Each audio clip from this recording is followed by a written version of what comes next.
Pagi itu, tanggal 27 Januari tahun 1948, iringan-iringan militer Belanda masuk daerah utara Bekasi.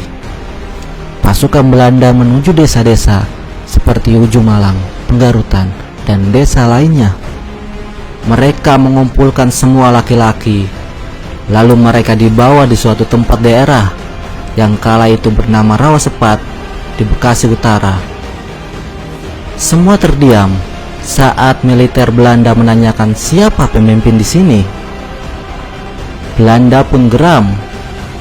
Belanda pun ambil tindakan kejam. Mereka diberondong. Sekitar 300 laki-laki ditembak mati. Aksi ini adalah bagian balas dendam yang dilakukan militer Belanda atas seringnya penyerangan yang dilakukan oleh pihak pejuang kepada militer Belanda saat berpatroli di daerah utara Bekasi, dan atas peristiwa pertempuran di daerah Pamahan kala itu. Belanda meyakini tindakan mereka akan menghabisi sisa-sisa kekuatan Republik yang berada di sisi timur Jakarta.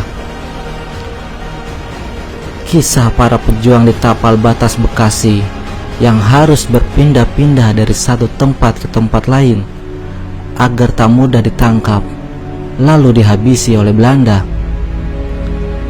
Para rakyat sipil yang ikut membantu menyembunyikan para pejuang tak gentar dengan tekanan para penjajah, walaupun nyawa taruhannya.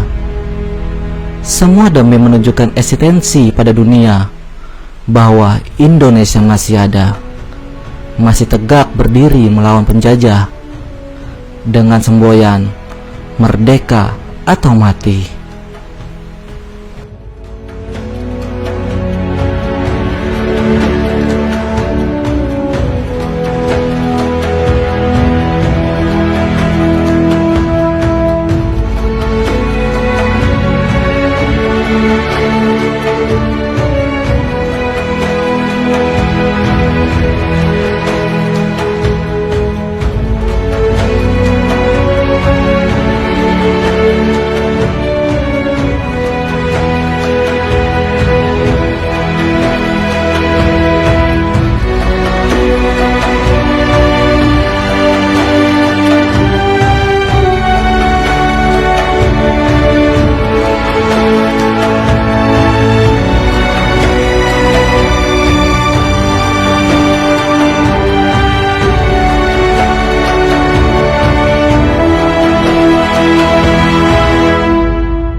Akibat dari adanya agresi militer pertama 21 Juli sampai 17 Agustus 1947, lalu disusul dengan perjanjian Renville, membuat Bekasi menjadi bagian dari daerah kekuasaan Belanda.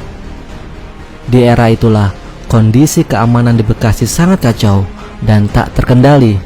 Ancaman perampokan, pembunuhan, dan penculikan semakin meningkat di masyarakat.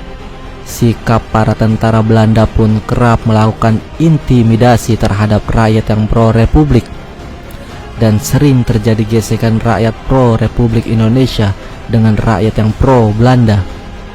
Dan para pejuang kerap menggunakan strategi perang gerilya untuk menghadapi para tentara Belanda.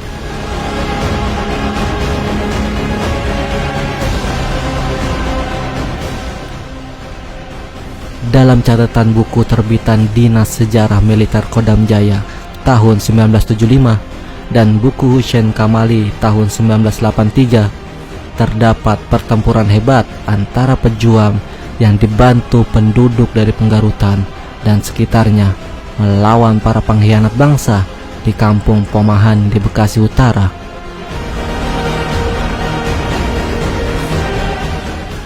Pertempuran di Pamahan berlangsung dengan senjata tajam dan ilmu bela diri mereka masing-masing, saling tusuk dan perang golok saat itu.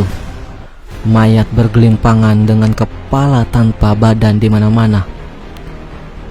Pertempuran di kampung Pamahan itu dimenangkan oleh pihak Republik, dan malam itu juga penduduk di Penggarutan, Tanah Tinggi, Bogor, dan sekitarnya mengungsi ke daerah aman karena takut adanya serangan balasan dari pihak Belanda.